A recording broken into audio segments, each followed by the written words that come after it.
Thanks, Brian. You're looking at video now released by police in Jackson, Tennessee. Authorities saying that the man that you see here in this surveillance footage is Austin Drummond, the man accused of killing 4 people in Lake County last week. So in this video, it looks like they say he's trying to gain access to Cornerstone Community Church, and he, at that time, was armed with a rifle. So we're learning more about Drummond's past as well. We now know that he was out of bond in Trousdale County, Tennessee, when the homicides happened last week in Lake County. So this county, Trousdale, is in the middle part of the state and is the smallest county in Tennessee. In February of this year, Drummond was arrested by sheriff's deputies there and taken to jail for 4 charges related to allegedly smuggling contraband into the jail. Court records show that he was charged with bringing a cell phone into the jail, selling a Schedule 6 drug, and having contraband there. He was only in that county jail for 1 day. He posted a $75,000 bond. The next day was released.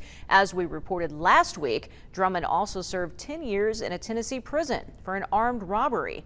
He was released in September of last year. Meanwhile, there are now 3 people behind bars accused of helping Drummond after last week's murders. 23-year-old Durera Sanders and 29-year-old Tanaka Brown.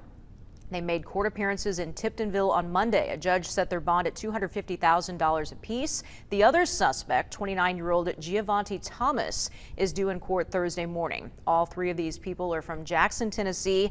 Meanwhile, as we are starting to learn, a lot of people are just concerned, and they hope that Drummond is arrested soon.